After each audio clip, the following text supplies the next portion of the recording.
Take shit, I got no love for the fakeness. If you wanna play tough and wanna hate this, I'll always show up. I don't ever slow up, no I don't take shit. I got no love for the fakeness. If you wanna play tough and wanna hate this, I'll always show up and make a statement. I don't ever slow up, no I don't take shit. I got no love for the fakeness. If you wanna play tough and wanna hate this, I'll always show up and make a statement. Everything I do so instinctive and so passionate. Every word I move so descriptive like an adjective. I got a vendetta against people who patented being negative when you should be getting after it. I got facts over tracks, this and that. Spitting slow, spitting fast. I could roast, I could gas. Think I'm okay at last, but I don't know if that can erase all the past. And the pettiness, a reflection of the emptiness. Hilarious, you think you're worth my time, you're delirious. Mysterious, because you hide behind a fake exterior. Inferior, you know I'll always be a bit superior. Get off of me, this ain't no humble brag. I want you to hear words, you can say them back. I want you to feel free from the chains at last, and to believe in what you got, it was built to last, yeah. Now that I've been through hell, I never got anyone's help. I had to do it all myself. I don't ever slow up, no I don't take shit. I got no love for the fakeness. If you wanna play tough and wanna hate this, I'll always show up and make a statement. I don't ever slow up, no I don't take shit. I got no love for the fakeness. If you wanna play tough and wanna hate this, I'll always show up and make a statement. Gonna learn the consequence of being incompetent. Mental health is confidence, dreams and some honestness. I'm not here to save the day, that's for you to take away. I could play a million mind games, but instead I say something not illogical, something that is topical. And now, Mike's thoughts. Oh, here we go again. Here we go again with some more Dallas Cowboys drama. Here we go again with Mike McCarthy, yet doing something that he should be doing in private and public. Here we go yet again. A perfect example why Mike McCarthy will no longer be the Dallas Cowboys head coach after this season. A perfect example why Jerry Jones needs to get his gas out of his business. But with that being said, Mike McCarthy addressed the media today about Trayvon Diggs' confrontation with the television reporter on Sunday Night Football when they lost to the San Francisco 49ers. He said, and I quote, "It takes a bigger man. But I think we have to be better in those moments. I always talk about staying on a high road," says Mike McCarthy. "That's a part of our responsibility in this business. But I'm not ignorant or naive to the fact of this generation. That's the part of the world that they live in, the social media world. We have to manage that.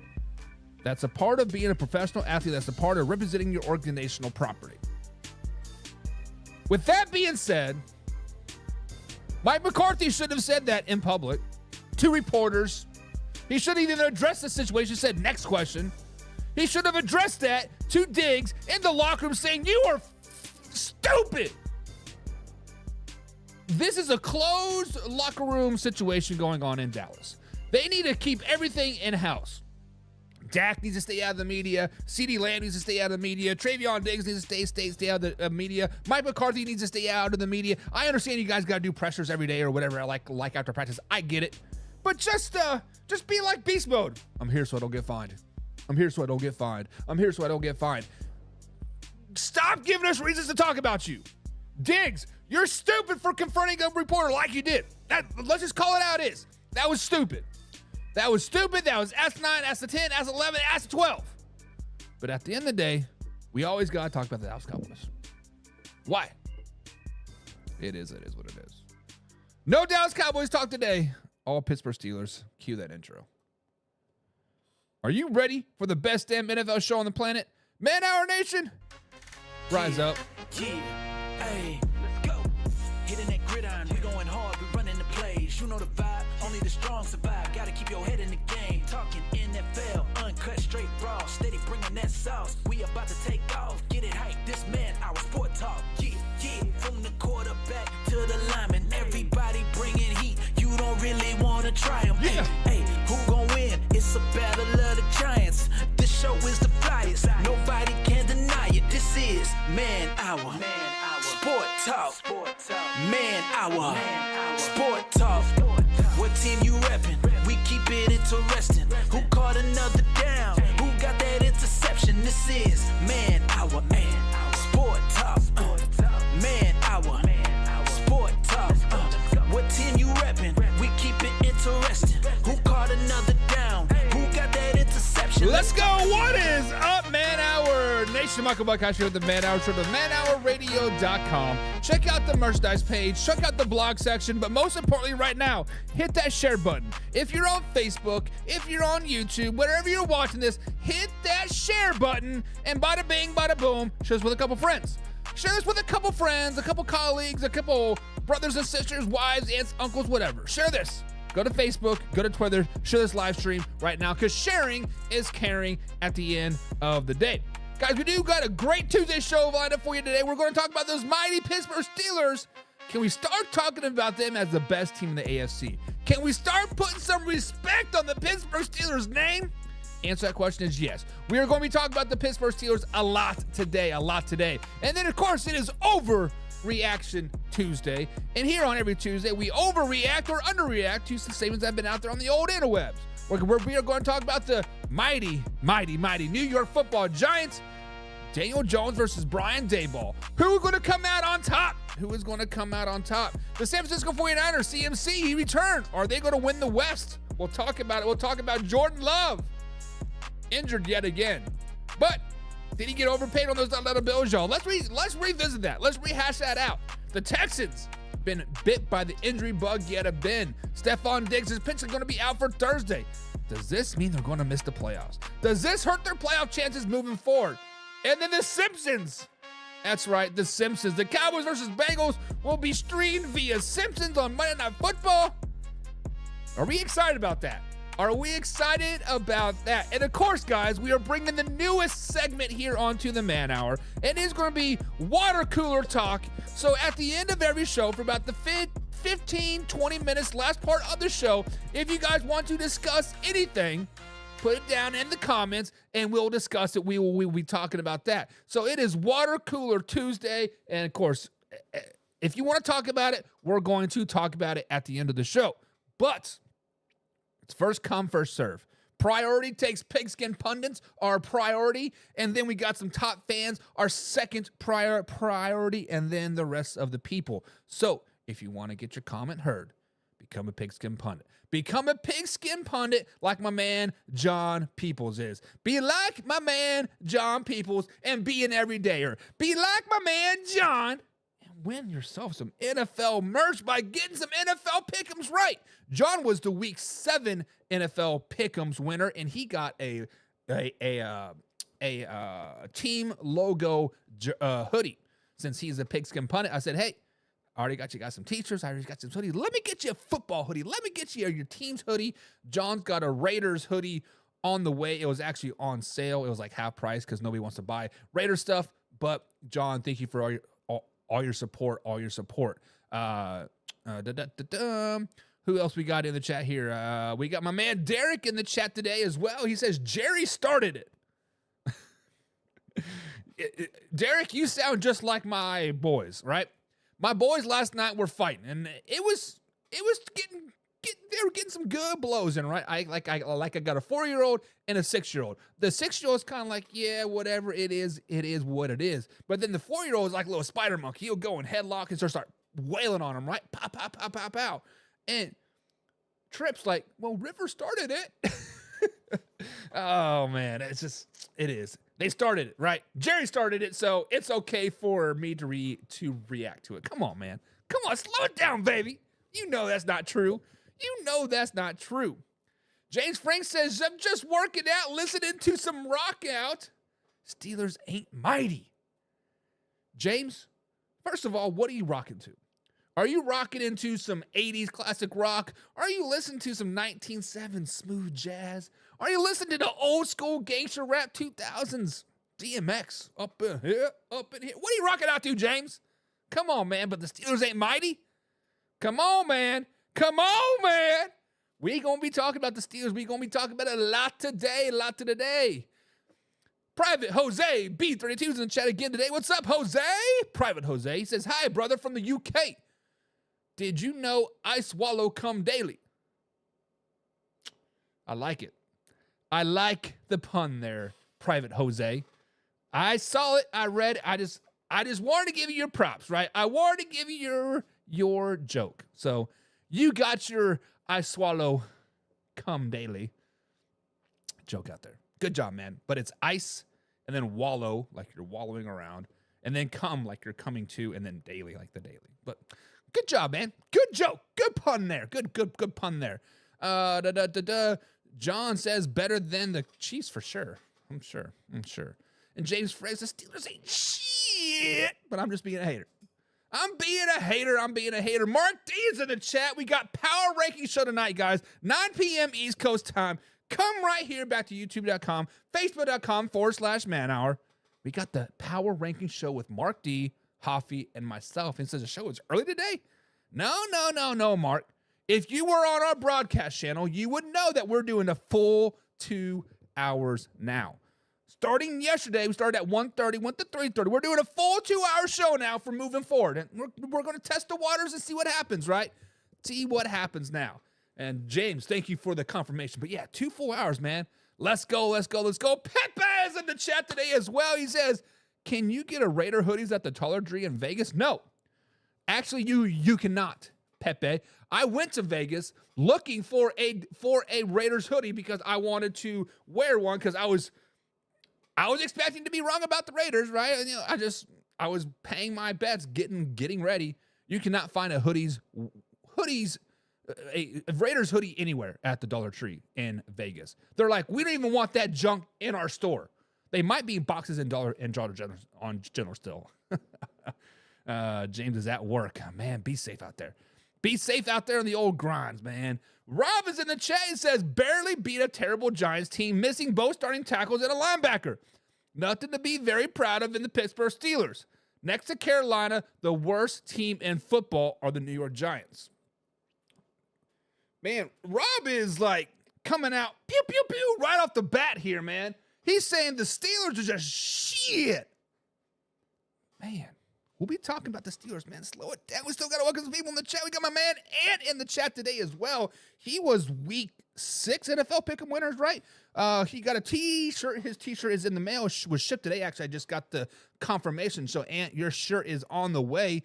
He says, I'm finally getting a chance to tune in. Ant, glad you weren't here yesterday, man. I'm just saying. I'm glad you weren't here yesterday because I dogged your Ravens for about 30 minutes straight. 30 minutes straight. And John's already here. Pew, pew. Guys, put those gats away today. Damn. He says, what's up? What happened to your Ravens, Ant? What happened to your Ravens? Pepe says, if the Chiefs repeat, would that make Andy Reid the GOAT? So, Pepe, let me answer that question for you. As I think, as of late, the GOAT term has been really very overused, right? It is like, you're the GOAT, you're the GOAT, you're the GOAT. I mean, like, come on. Like, stop with the GOAT talk. But Andy Reid is by far one of the best coaches in the NFL ever. Three-peat or not, as of right now, Andy Reid is definitely one of the best coaches in the NFL ever. And honestly, if we did not expect the Chiefs to be so great, right? If if the Chiefs did not have the expectations of being such a superior team versus everybody else, Andy Reid should be in the conversation of Coach of the Year talk, to be honest. I mean, you have Kevin O'Connell, you have Matt LaFleur.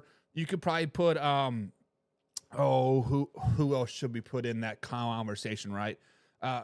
There are teams up there that are really performing with great coaches and doing great things, but because Patrick Mahomes is on the Chiefs, his greatness for Andy Reid is kind of being overshadowed just a tad bit, right? Let's just be honest. Andy Reid has done a great coaching job in Kansas City this season. Patrick Mahomes is playing bad football. Not even a top 20 quarterback stat-wise in the NFL right now. He's playing bad. The Kansas City Chiefs down 2 running backs, down 3 receivers, right? But yet he finds the way to win. He puts in the system and he finds the way to win. Granted, the defense is playing great. All the credit to Steve Spagnuolo, right? Doing great things with that defense, but he wouldn't be there if it wasn't for Andy Reid. Andy Reid is definitely a very, very good coach. As far as the greatest of all time, I don't know, to be honest. In the last 20 years, he has been one of the best, right? In the last 15 years, he's been one of the best. In the last 10 years, he has been the best. So the all-time, I'm sure you can go back to, obviously Lombardi, the trophy's named after him. You can go back to the what's the Miami Dolphins head coach that they went 14-0. I can't even think of his name right now. Shula, right? You can definitely errors, right? It's errors, but he's definitely a very, very good coach. Definitely very good coach. And is out here defending his Baltimore Ravens, saying that the secondary was trash. Humphreys and Higgins were out. Well, Ant, to be fair, your secondary has been trashed all season long. The Ravens defense has been trashed all season long, Ant. You just can't point it like, Humphreys and Higgins was out. The Baltimore Ravens have given up 20-plus points every game this season, Ant. Every game, 20-plus points. Every game, the offense has to score 25-plus points to even have a chance to win the game. Even last week, they scored 24 points on the offensive side of the ball, and they lost. We are talking about the Baltimore freaking Ravens. We are talking about the Ravens, one of the best defensive franchises ever. When you look up defense, it's like it says, insert Baltimore Ravens. When you look up Baltimore Ravens, you're like the greatest defense ever. This has been a big flaw for the Ravens all season long, and I talked about it yesterday. Let me repeat it today so you can hear it. The simple fact of the matter is the last loss in Week 8 for the Baltimore Ravens was a good loss. It's a good loss because finally they can stop and think and realize, man, our defense sucks. Our defense is terrible. Our secondary, what do we got to do? What do we got to do on the secondary or our defense in general to make it better? This is a good loss for the Ravens, Ant. I don't want to dog you. I don't want to make you feel bad because I know your wife's a Steelers fan, and we're going to be talking about the Steelers all day long. But come on. The defense for the Baltimore Ravens are terrible. They are terrible. Lamar Jackson can only do so much. The Baltimore Ravens obviously can only do so much. At what point do you damn? Let's talk to the Rams about getting Tre'Davious White. Let's offer the house to the Cleveland Browns for Myles Garrett. Right? Let's figure out something. Let's shake it up. Patrick Queen come back to us, right? I don't know. But the secondary is terrible. It's trash. And Humphreys and Wiggins being out does not help. And honestly, we would still be having the same conversation whether the Ravens won or lost that game versus the Cleveland Browns. The defense is just not good. Defense is just not good. Benny Tigman's in the chat. Here we go. Benny, what's up? He says, here we go. Steelers are going to go to the Super Bowl. Steelers are going to go to the Super Bowl, says Benny. And Benny, let's talk about your Pittsburgh Steelers. Let's talk about those mighty Pittsburgh Steelers. Guys, the Pittsburgh Steelers had a great win last night. Let's just be honest. You can look at the scoreboard and you can say, oh, they barely beat a bad Giants team. Stop looking at the box score, Rob. Stop looking at the scoreboard. Whoever else is saying, oh, they barely beat the Giants. The Steelers dominated the Giants from point A to point B last night. If it wasn't for some technical rules or whatever it was with the whole double foot touchdown crap thing for Pickens, which lost me my fantasy game, by the way, but I digress. This would have been a complete blowout, right? If they wouldn't have dropped another touchdown earlier in the first quarter, this would have been a complete blowout. The Giants got dominated by the Pittsburgh Steelers last night. And it is time to start putting some respect on the Pittsburgh Steelers name. It is time to start understanding that the Pittsburgh Steelers are true contenders in the AFC. When we look at the Pittsburgh Steelers, guys, I got to ask you this question. Who can beat them right now? When you look at the AFC, who can beat them? Can we start talking about the Pittsburgh Steelers as being true contenders in the AFC? Not just to win the division, not just to win the playoffs, but make it to the Super Bowl. When we look at the Pittsburgh Steelers, guys, they've been running the ball very, very well. That has been one of the strengths for the Pittsburgh Steelers for many, many years is running the ball. Najee Harris, my man, single-handedly carrying my fantasy team, has 3 straight games of 100-plus yards on the ground.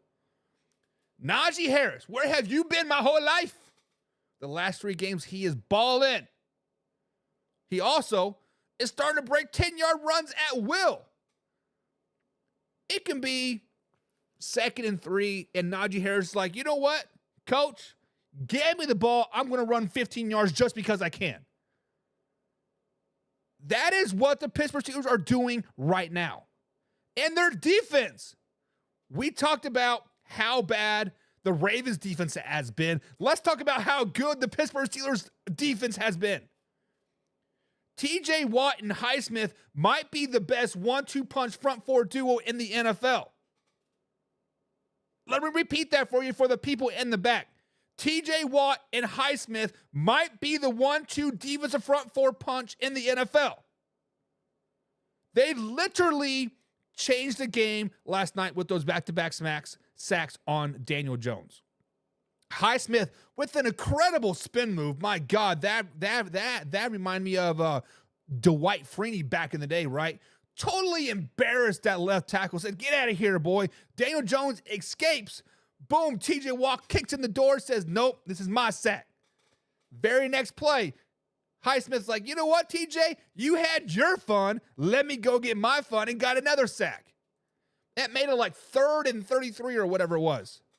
Single-handedly changed that whole drive. Single-handedly changed that whole quarter. Single-handedly changed the whole dynamic of that game.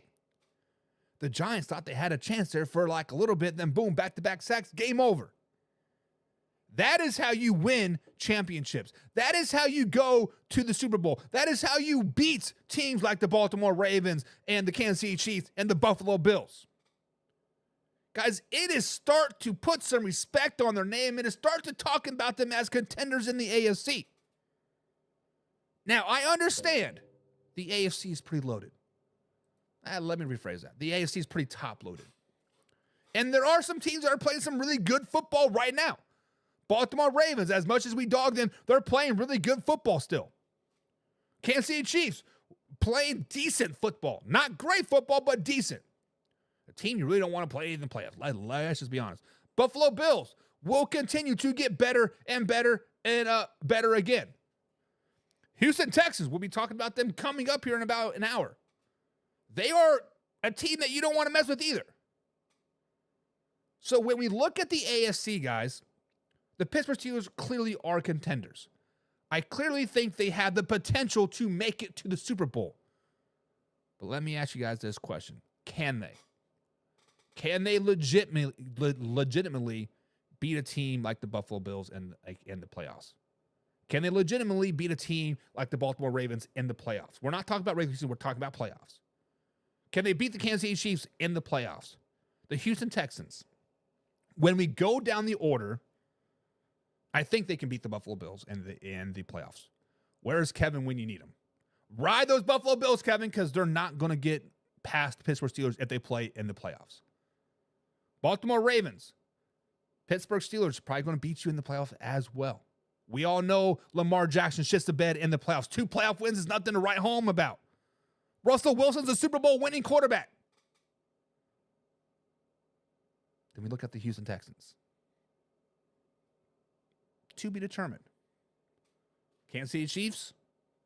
Potentially. I think Christmas Day, Christmas night, we are going to see the true meaning of a playoff game in December. Sorry, Raiders fans, that was your Super Bowl last year. This year, it's a true Super Bowl. Steelers versus Chiefs on Christmas Day. This could be for all of the marbles. So, guys, in the comments below, beat up the comments. Beat them up, beat them up, beat them up. Are we ready to consider the Pittsburgh Steelers contenders in the AFC?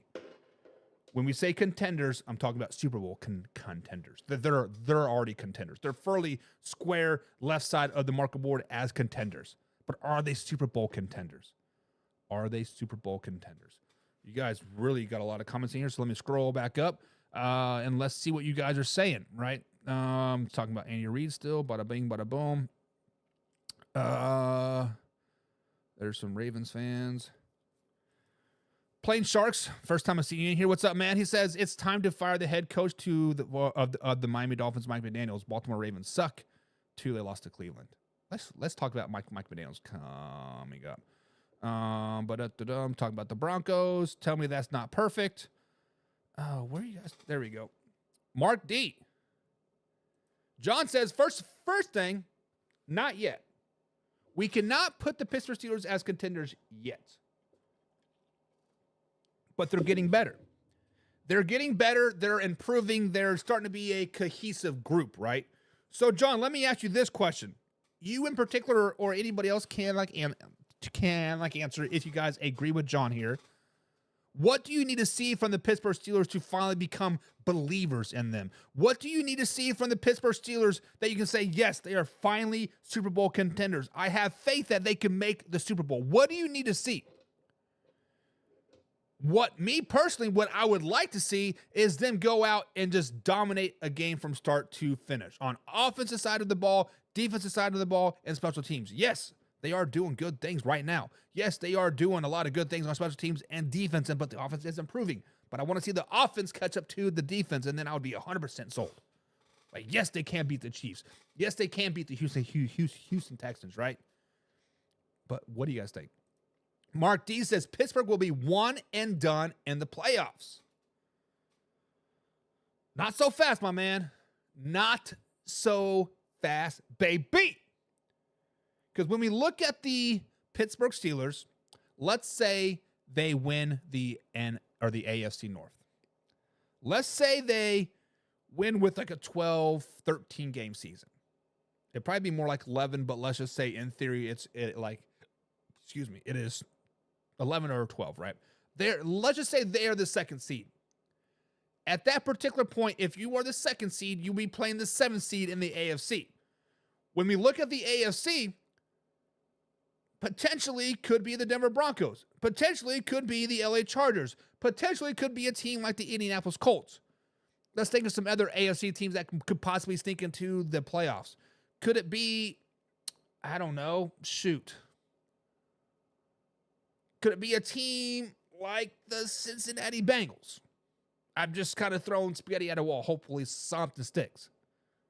The Pittsburgh Steelers are better than all of those teams. They're better than the Broncos. They're better than the Chargers. They're better than the Bengals. They're better than the Colts. As a second seed, they will be very, very hard to beat. They're not going to be one and done. Plain Shark says the Chiefs can beat them. And Plain Sharks, I think you are right. As of right now, if we were going to the playoffs, of course, I'm not betting against my Kansas City Chiefs. You never bet against Patrick Mahomes in the playoffs. What, he has lost in the playoffs, what, once? Yes, he lost in the Super Bowl, but so he has 2 playoff losses ever in his career, right? One of which was in the AFC Championship versus Tom Brady when D Ford lined up 4 yards offsides. Like, I don't know what I'm doing. Come on, man. Come on, D Ford. But, yes, I concur. I think the Chiefs can beat them, and probably the Chiefs would beat them, right? John People says also Houston can beat the Buffalo. So Houston can beat the Steelers, and then Buffalo Bills can also beat the Steelers in the playoffs. Okay. Interesting. WBN says they have the best overall team, in my opinion, even down to their special teams. And to be honest, the special teams for the Steelers right now is killing it, right? They have like 3 or 4 blocked field goals / PATs this season. That punt return was absolutely tremendous, game-changing, right, on the scoreboard last night. Offense, great running game. Quarterback play just doesn't have to suck. I mean, they do have a very solid team. The only weak part about the Pittsburgh Steelers is the quarterback play. Yes, Russell Wilson is playing lights out right now. Yes, Russell Wilson is playing at a very high level these last 2 games. But Mark D, being a Broncos fan, you know this. At some point in the season, Russell Wilson is going to have one of those games where he simply falls flat on his face. Russell Wilson is going to be a game where he goes off script and everybody's mad at him and we don't know what to do with their hands. If he can avoid that by going off script and everybody being mad at him and then it starts to snowball effect and everybody sucks, they'll be just fine. But I think you're right. And James says they will get their winning record and start losing.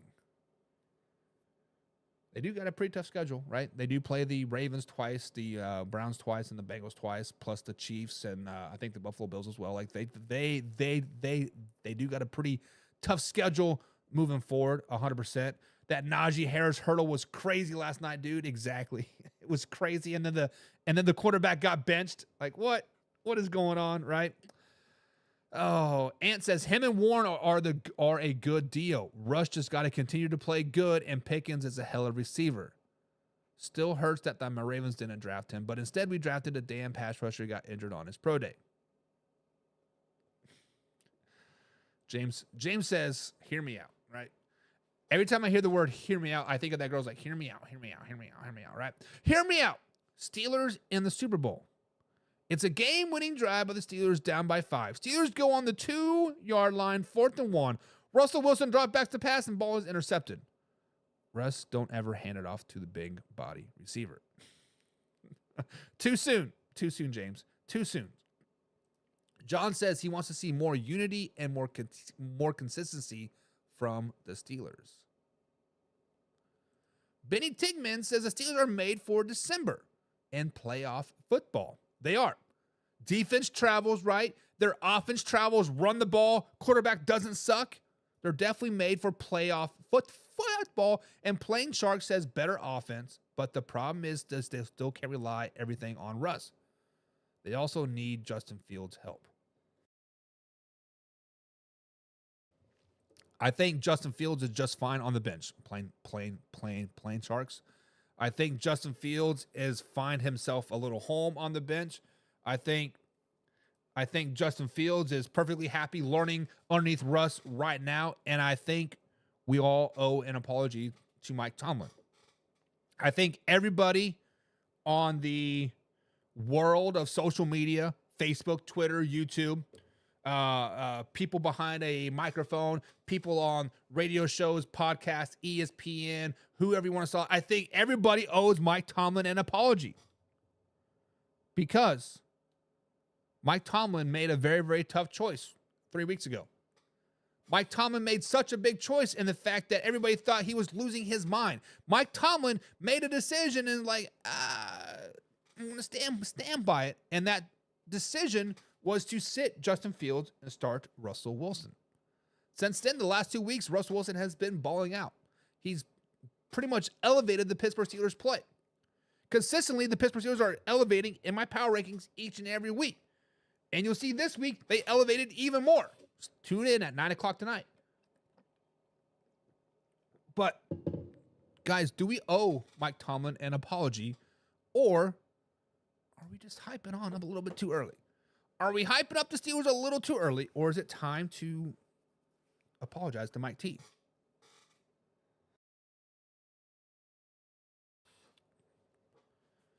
James says, Steeler fans still going to call for Tomlin's head when they start losing. I mean, let's look at the Steelers' schedule moving forward. I understand they do got all their division games moving forward. I understand in this offseason we talked about how terrible their back half was, about how tough it was. And the next 5 weeks is no slouch, right? They have a bye week this week. Week 10, they play the Commanders at the Commanders. Are they a overhyped team? Probably, but we'll see. And then they play the Ravens at home, but then they play the Browns in back-to-back weeks. And yes, the Browns beat the Ravens, but let's just be honest. At this point in time, in late November, early December, the Browns' little thing is going to start to wear off. Right, Jameis is going to start come back down to reality. People are going to have film on them. Myles Garrett might be gone. Darius Smith might be gone. Browns won't be shit. Bengals are terrible this season. Then they play the Eagles. Eagles team that's improving. We'll see how they are. And then they play the Ravens, Chiefs, and then the Bengals to end the season. So even if they go out there and they lose to the Commanders, they lose to the Ravens twice, and they lose to the Chiefs, right? That's only 6 losses on the season. I see them sweeping the Bengals. I see them sweeping the Browns. I see them beating the Eagles. That's 5 more wins this season. That's 11-7.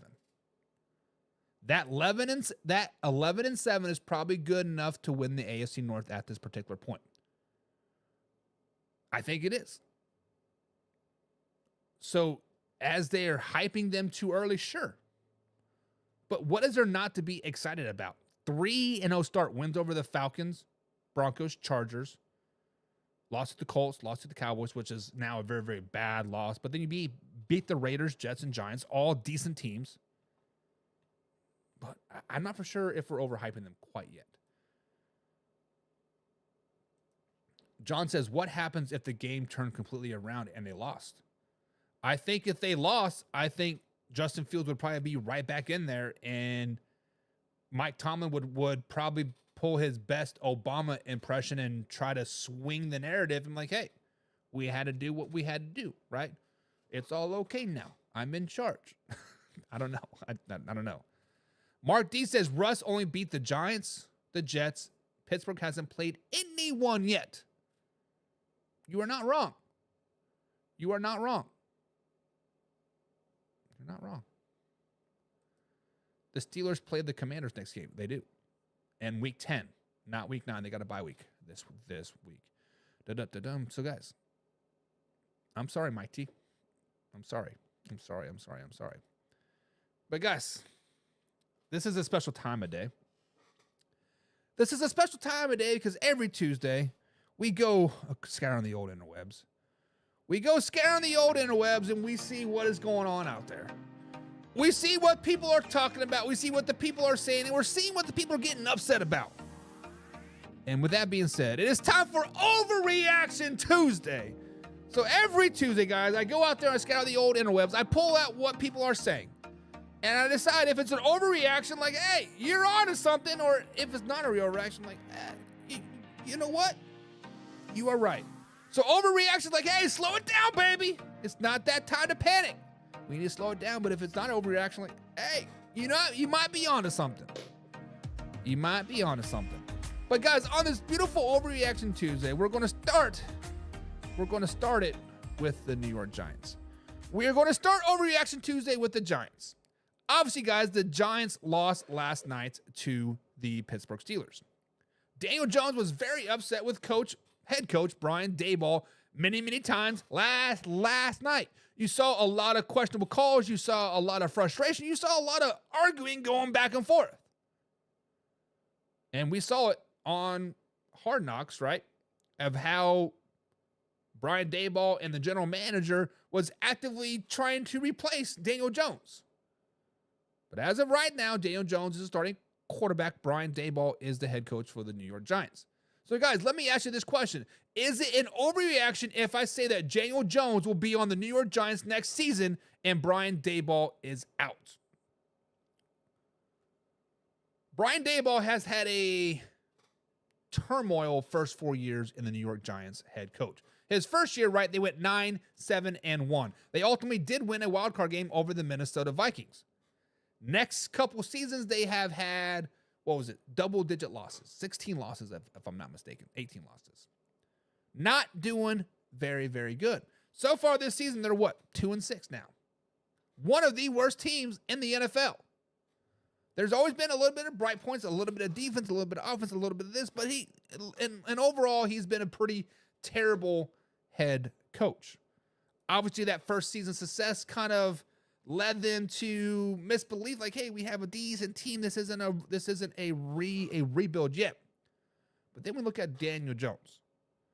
Daniel Jones is 1-15, guys, on primetime games. We talk about Kirk Cousins not showing up for primetime games. Daniel Jones, 1-15. Now, in those times, he usually always puts up decent stats. 18 for 25, 230 yards, might score a touchdown, might not, but never really has that glimmer, shock me, look at these stats, right? But he always has that costly back-breaking turnover, and it kills the team over and over and over again. So when we think about this, Daniel Jones did sign a pretty team-friendly deal, to be honest. The Giants are out of the Daniel Jones deal this season if they don't want to, extend that contract. Brian Daboll is on the last year of his contract as well. Actually, I think he has 2 years left. I'm mistaken. So, guys, is it an overreaction if I were to say that Brian Daboll is out and Daniel Jones is staying with the New York Football Giants next season? Guys, this is something that you need to really look into. I understand Brian Daboll has made some very questionable calls, right? The whole swinging gate last night on the 2-point conversion, stupid call. Very, very stupid call. Why are you doing that? I don't know, right? And then some more questionable calls, whatever, yada, yada, yada. But Daniel Jones, strip sack, throwing costly interceptions. At some point, you cannot blame it on the coaching anymore. At some point, you'll be like, you know what, Daniel Jones, maybe, just maybe, you just suck. Maybe, just maybe, Daniel Jones is not the guy. 6 years in the NFL now, and you've won one playoff game? No MVPs, no like this or this. Guys, Daniel Jones is out next season. Brian Daboll is out next season. Schoen is out next season. There is going to be such a major shakeup in the New York Giants football organization. We don't even we're not even know one name on there. Hell, they might bring in Tom Coughlin back in from 15 years ago. Rosy red cheeks, win us the game, please. Guys, this is an overreaction. Daniel Jones will not be on the team next season. Daniel Jones is going to go somewhere, Dallas Cowboys, and probably have a great career for Dallas. Let's just be honest. But he is going to go somewhere, and he is going to be a backup, and he is just going to do his thing.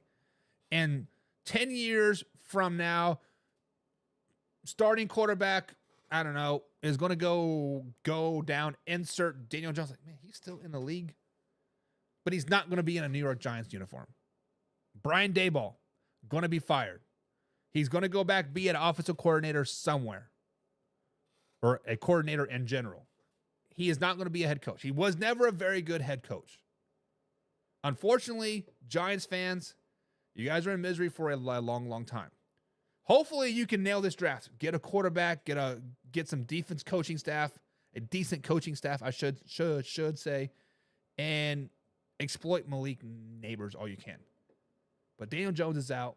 Brian Daboll is out. What do you guys think? John says they're both out. John says they are both out. Plain Shark says they're both will be out. Plain Sharks also says Mac Jones only lasted one season with New England, the Patriots, until they traded him. So the issue with Mac Jones goes beyond, I think, just him not playing well, because he went to the playoffs his second year. So I'm not for his first year. So I'm not for sure. But James Frank says, my boy went live sitting on the toilet, sick as hell, saying the Giants continue to make his stomach upset. And he's always hurt after watching them. Jeez. Touchdown, Tommy DeVito, put him in. He's on the practice squad, isn't he, right now? Plain Shark says Jones got overpaid. I mean, he definitely has not lived up to the expectations. That is for sure. Never. And WBS says Jones was never the guy in New York. He's been straight trash. And honestly, yeah. He has 1-15 on primetime games. He does have a playoff win. But it is. Benny Trigman says no other team in the NFL would want Daniel Jones as their starting quarterback. You are correct. But you need a great backup quarterback. There's a reason why the team like the Kansas City Chiefs picked up Carson Wentz. There's a team like the New York Jets picked up Tyrod Taylor, right? There is a reason why the Browns picked up Jameis. You need a great backup quarterback, because at one point your quarterback is going to go down, whether it be a quarter, whether it be a game, whether it be 2 games. You need a good stop-gap fill guy. And I think Daniel Jones could be that Garner Minshew type of guy, Ryan Fitzpatrick, right? Be great for 2-3 games and then come back right there on the bench, right? So he won't be a starting quarterback, but he will be a backup. James Frank says they gave him the name Danny Dimes too quick. Yep. Yep. James says both out. Bye. Kevin Cummings says it's Danny EBT card now. I like it. EBT card. My boy AR is on his way out too. I really had faith in him. Yeah. We'll be talking about AR again today. We talked about him yesterday. Danny Tigman says, agree, backup quarterbacks are very valuable. Very, very valuable. Very valuable. So, guys, it's Daniel Jones out. Is that overreaction or underreaction? Overreaction, underreaction. Do we want to talk about AR? Do we want to talk about AR again? I mean, Charles says Myles Garrett to the Eagles yet again. Charles, I've been looking into this Eagles thing because you said that, 2 days ago? Yesterday? And I thought, hey, maybe that really did happen. Eagles have 0 cap space, Charles. Eagles really have no room to bring in a big name like Myles Garrett or Max Crosby or Jadarius Smith or name whoever, right? Eagles need to add somebody if they want to make room, or if they want to make a postseason run. But it's not going to happen. The Browns are not going to give up Myles Garrett. I'm just saying. Not going to give him up. Could be a good trade. Could be if it were to happen, but I don't see financially how it can happen. AR is straight ass cheeks. He gave up on his team. Trade his ass. So, guys, let's talk about Anthony Richardson. I know we touched bases on him a little bit yesterday, but you know what? We do what we want here. My boys out there want to talk about AR, so let's talk about Anthony Richardson. Guys, Anthony Richardson did tap out on 3rd and goal, right? He made a hell of a play on second down, shook off the defender, ran for 9 yards, and then he's tapped himself out. He said, I'm tired. There are three things wrong with that. As a quarterback, you never tap out. We saw Byron Leftwich, right, back in, 2006? The man had a broken ankle, and his linemen were carrying him up to the line of scrimmage because they were trying to win the game. I don't think he ultimately didn't win that game, but they were carrying him, and he was completely past still, right? He was doing his thing. We've seen stories of Brett Favre playing with broken fingers and broken thumbs, right? We saw Patrick Mahomes with that sprained ankle play. We've seen quarterbacks the quarterbacks don't ever come out. So to tap yourself out on 3rd and goal when you're down by 10 because you're tired. Not only are you tired, then you say that in a press conference and you kind of have a smirk about it, like, yeah, I was tired. Bro, you're a professional athlete. You are paid to play football. You are paid to be in condition and to be in good shape. How can you say that you're tired? How can you be tired? I mean, I'm not saying playing quarterback is easy. That was a hell of a run. I will give you that. That was a hell of a run.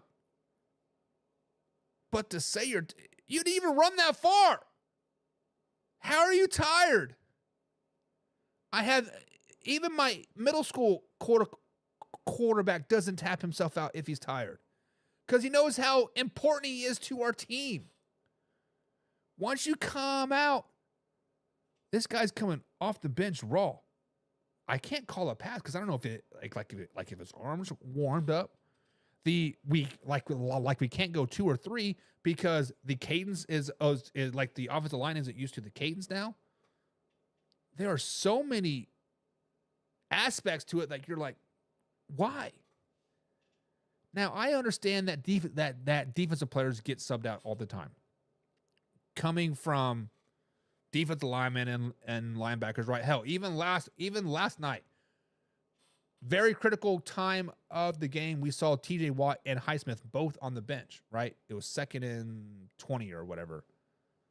Ultimately, they got an interception. The game ended, but we see defensive players get subbed out all the time. Big names, guys, right? We see big name receivers on the sideline all the time. Running backs all the time. Because they're actually doing stuff every play.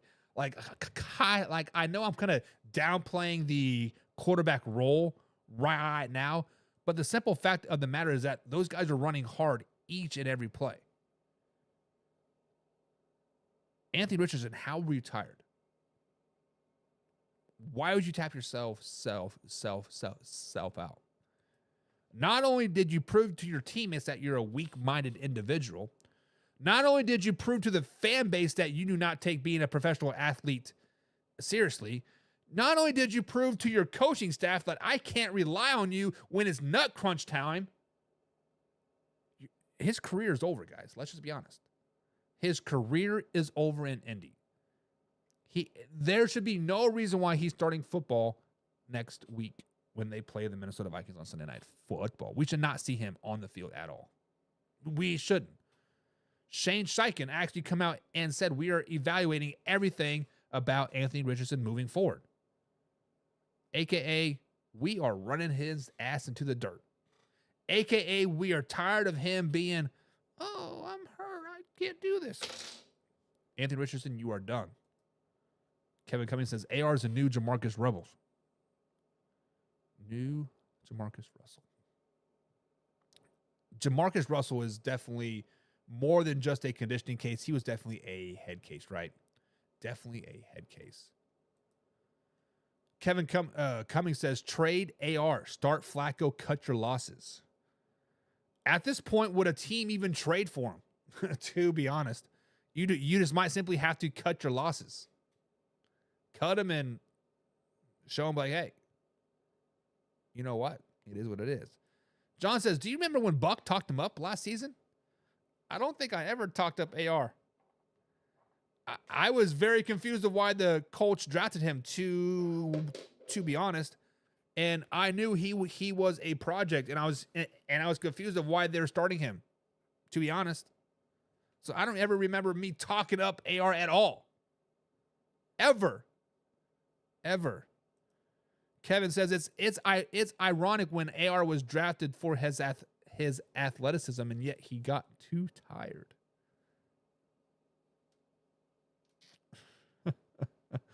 Wow.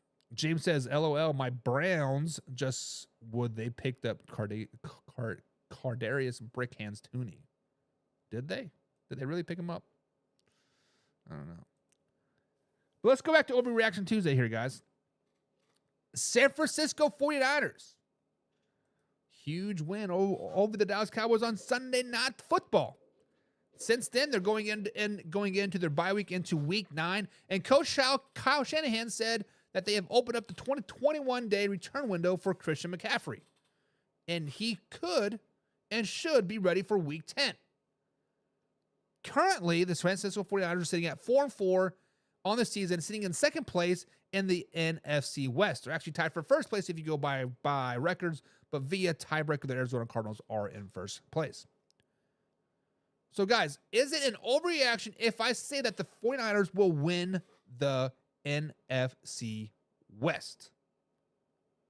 When we look at the San Francisco 49ers, guys, many people had high hopes for them this season, right?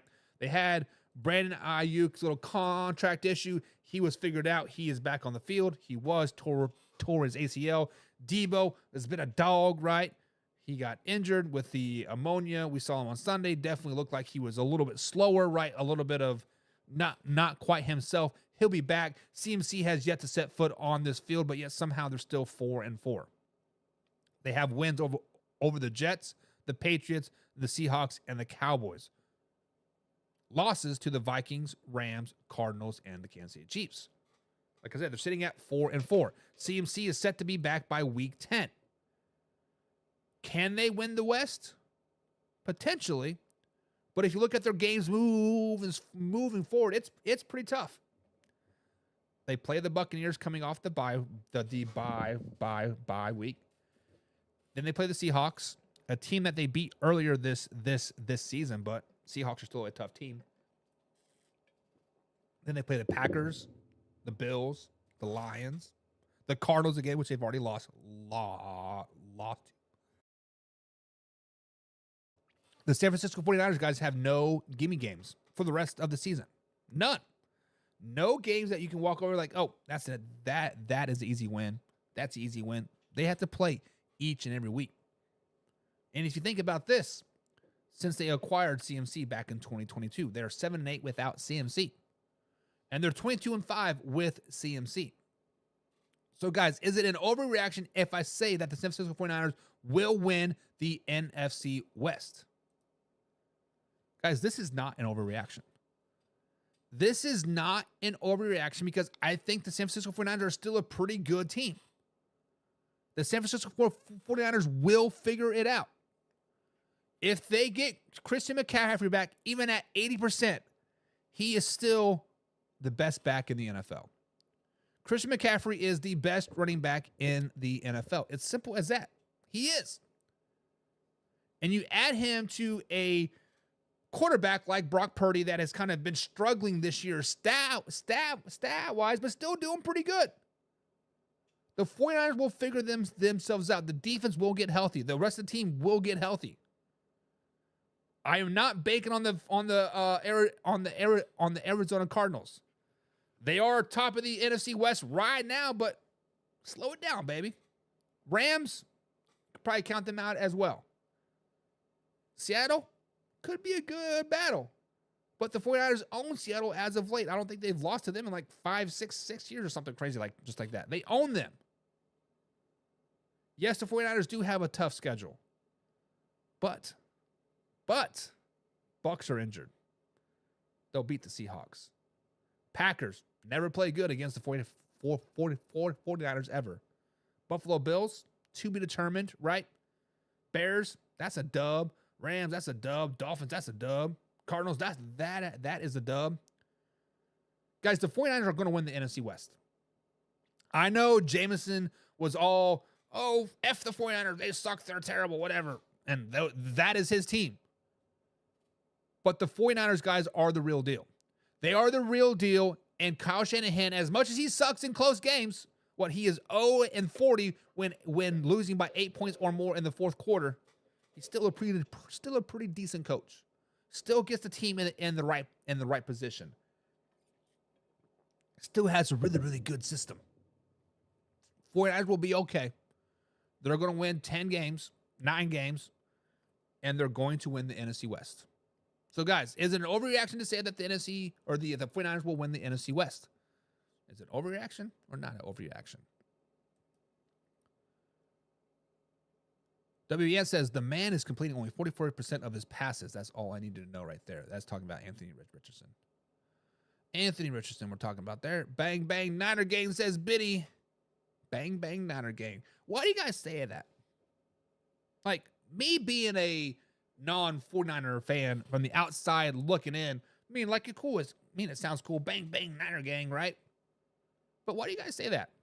You're faithful to the Bay, so that means you can never move from the Bay Area? Like, you always have to stay in San Francisco forever? I don't know. I'm just curious. Why do you guys say that? John People says there'll be a one and done after the first round of the playoffs. Potentially, but they're still going to make it. They're still going to win the West. That's vodka and Sprite, by the way. James Frank says, I think they're tired, but I don't count them out. Number 23 coming back and will be healthy. You can be tired, right? They have played, them and the Chiefs have played a lot. I think I heard somebody said they played equivalent to one extra season. In the last 5 years, counting all of their playoff games, they played a equivalent of one extra season versus everybody else. So when the last 5 seasons, people have played 5 seasons, the Chiefs and 49ers have played 6, right? They are tired. But winning cures all.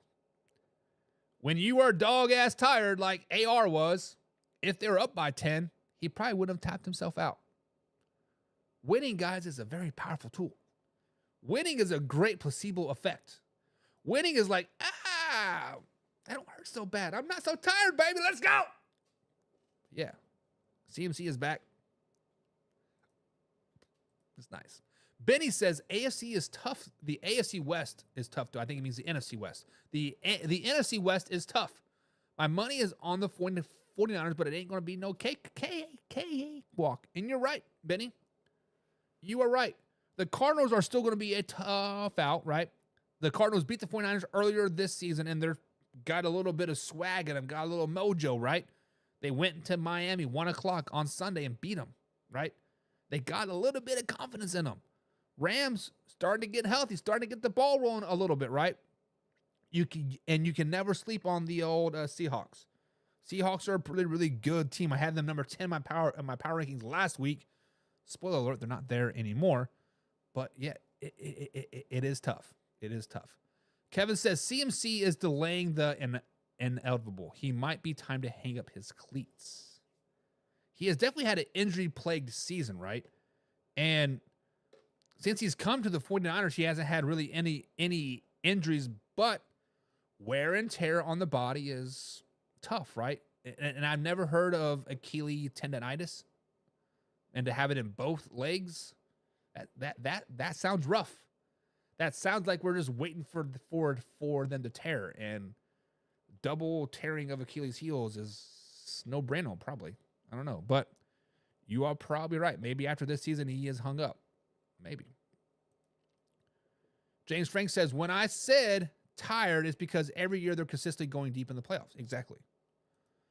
Casey Morgan's in the chat. Mr. Pigskin 20 himself says, what up, Casey? What up, Casey? What up, man? 1:30, Casey. That's when time is starting here. 2 hours. Kevin says, Niners are a good team with a run of bad luck. Exactly. What was it, 2020? When they had like 56 players on the injured list? It's something crazy. Benny says, is CMC coming back? Yeah, he is supposed to. If you read the reports, if you listen to Kyle Shanahan, he expects him to be ready by week backed by week 10. So they got a bye week in week 9, week 10 when they play the Buccaneers at Tampa Bay. I think it's a Monday Night Football game, actually. No, Sunday Night Football. I don't know. But either way, he should be back by week 10. Kevin says CMC coming back at 80% only gives you 80% chance he might get injured again. And says that's definitely not an overreaction when you still have the best team in the division and the coach. Coach is to be determined.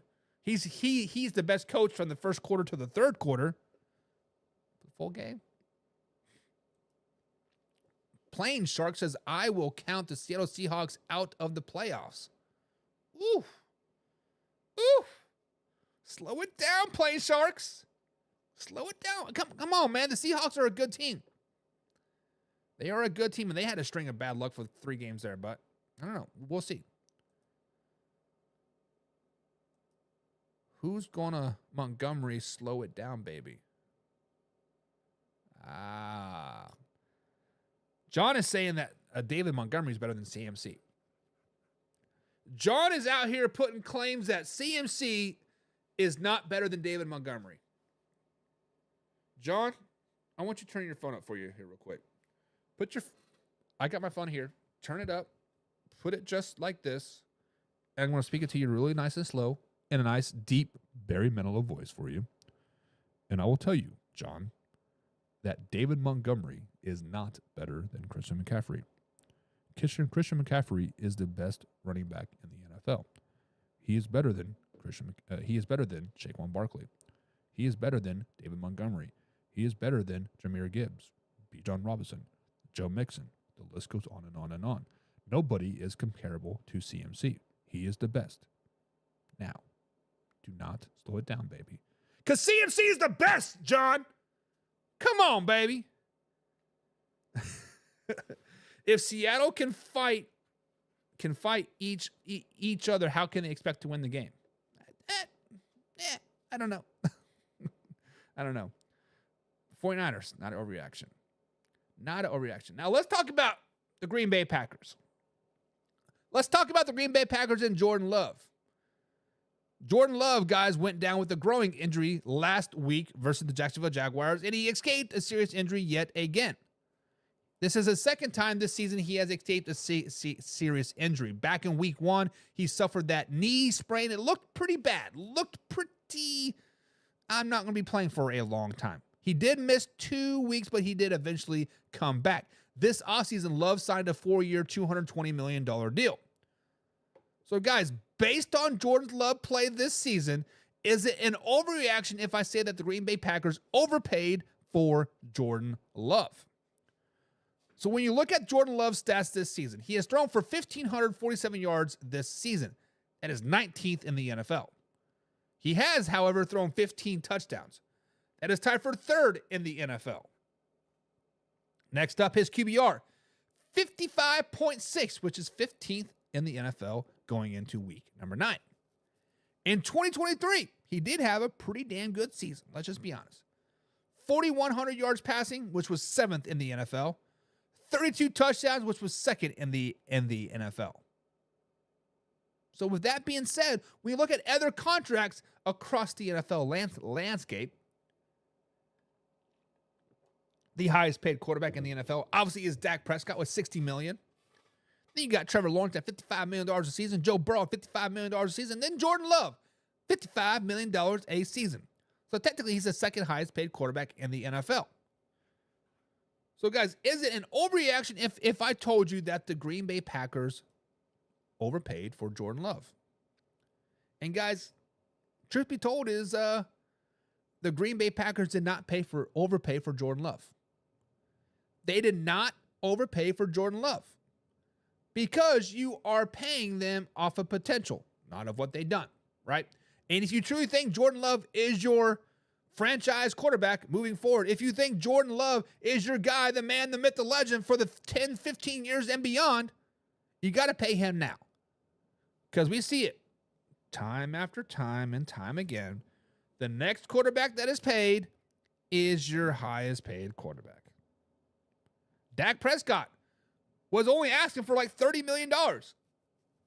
Jerry Jones like, hold my beer. We're going to make you the highest paid quarterback. Sold. Of course, Texas is going to say no to that. Trevor Lawrence, what has he done? Only give up a 28 point, I mean, he has one playoff win. He was down 27 points and come back and won, but still deemed one of the most overrated quarterbacks in the NFL. Jags like, we think you're our franchise guy. Here's $55 million. Okay, it is not an overreaction, guys. So anytime somebody gets overpaid, you're like, oh, overpaid for him. He's done shit, whatever. You have to go with the going rate.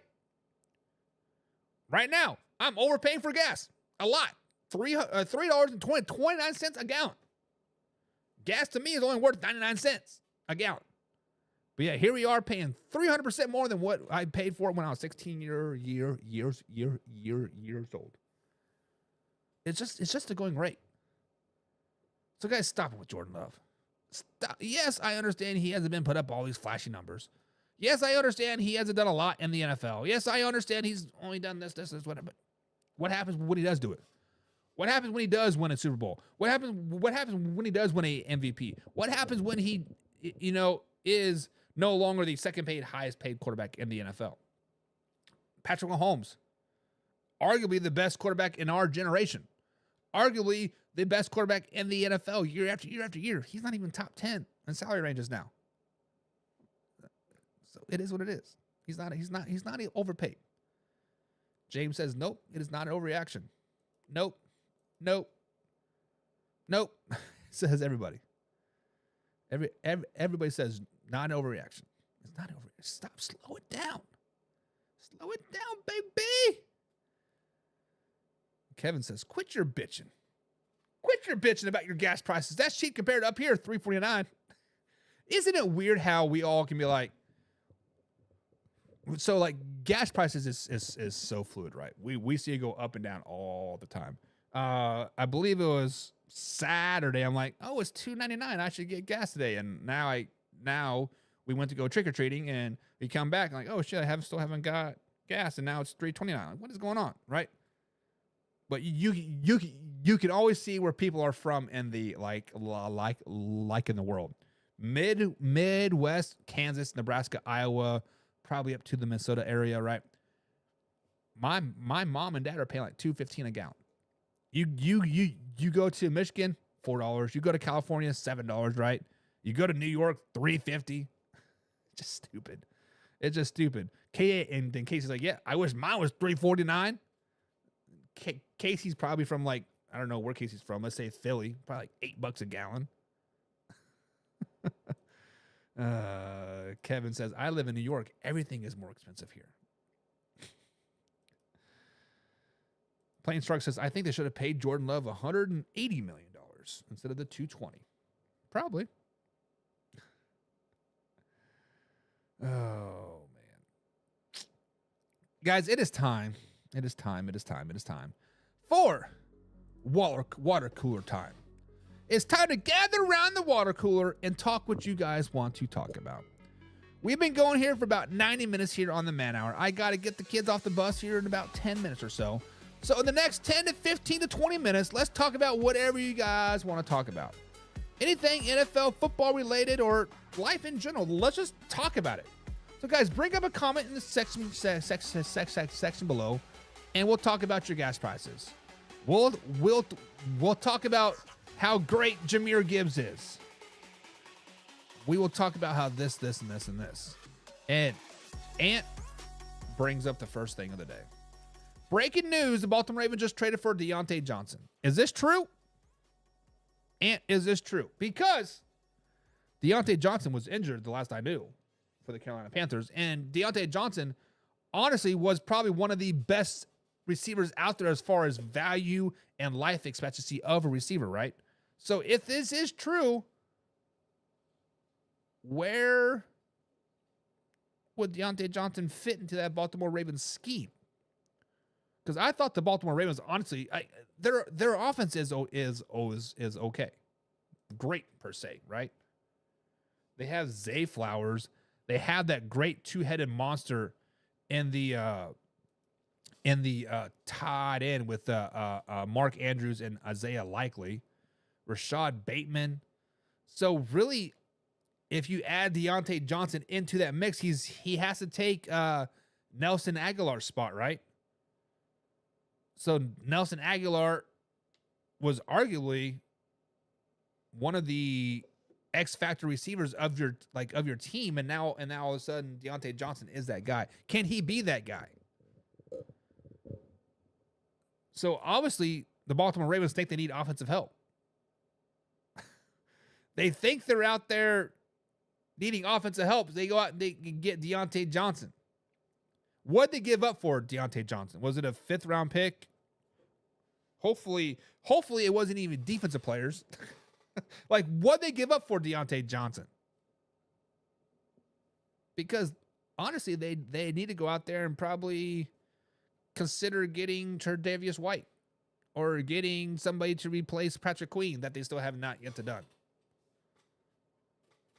Man, Deontay Johnson to the Ravens. Interesting. Kevin says, yeah, it is true.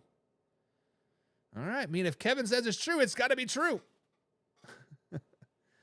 And James says, and I bet you he'll play his ass off against the Steelers. Didn't he want to get traded from the Steelers, though, guys? I feel like he wanted out of Pittsburgh. Now, I could be 100% wrong, and I could have been reading into that 100% wrong, but I thought he wanted out of Pittsburgh. I don't know. And says, yeah, it is true. I just wish they would have got a damn corner or edge rusher. So when we look at cornerbacks that are potentially free agency, Tre'Davious White is one, right? Jamal Adams just got cut by the Titans, last week, 2 weeks ago. There are potentials out there. So, Ant, or people in general, who do you think the Ravens should get on a cornerback thing? Should they go after the Rams, Tre'Davious White? Should they go after somebody like a Jamal Adams? Or is there who do you think the Ravens can bring in and make an instant impact on that defense? And honestly, I think a lot of it is just the emotion, right? They're not playing very emotion filled football. Marcus Lattimore would be a good pickup. Is Mark? See, and I don't know. I've never been a real big fan of Marcus Lattimore, to be honest, and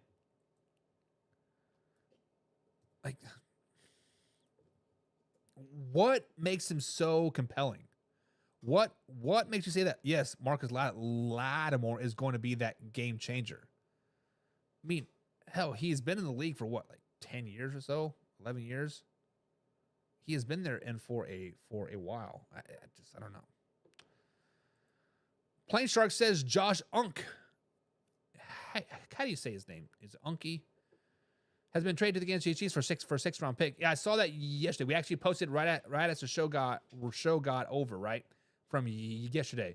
The Chiefs boasted up that pass rush, which obviously did not need, for a 6th round pick. I mean, people are like, oh, the sounds like the Patriots just wanted him out. 100% the Patriots wanted Josh out. He wanted him out because healthy scratch the last 2 weeks for the Patriots. And when you are a prolific pass rush for a team and they're healthy scratching you, there's obviously something going on. 6th round pick. Yeah, it's Uchi. Josh Uchi. There you go. Josh Uchi. But yeah, for a 6th round pick for him, for the Kansas City Chiefs, my question is, how is he going to fit into the Kansas City Chiefs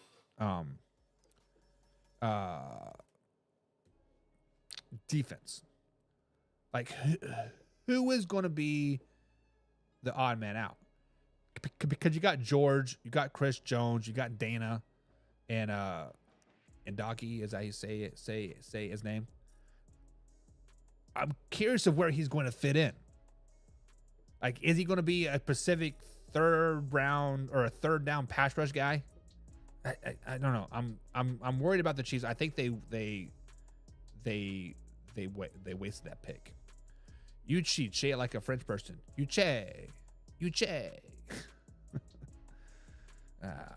Ann says Lattimore is still a top 10 quarterback in the game. Better than any corner that we have currently on the team. Can he catch an interception, Ann? That's the real question. Can he get the interception? No, it's Uche. Nah, it'll be fine because I already know what's going to happen. Nothing's going to happen. Nothing's going to happen for your Ravens, Ant. You guys wasted your... You guys blew your load on a receiver that you didn't need. Let's just be honest. Blew your load on a receiver that you guys did not need. But guys, I got to get the little mans off the bus today. Wife is still at work. She just texted me. They get home at 3 o'clock. It's about 10 till. Make sure I do what I got to do. But guys, tonight at 9 p.m. East Coast time, my man Mark D and Hoffy will be on. They got the Toxic Table going on. We're going to the NFL Power Rankings show. Power Rankings show tonight, guys, at 9 p.m. East Coast time right here at Facebook.com. Of course, YouTube.com. I got to get out of here. We'll be back tomorrow, 2 hours. I will be sure to introduce a new segment tomorrow as well. 1:30 East Coast time. Until then, guys,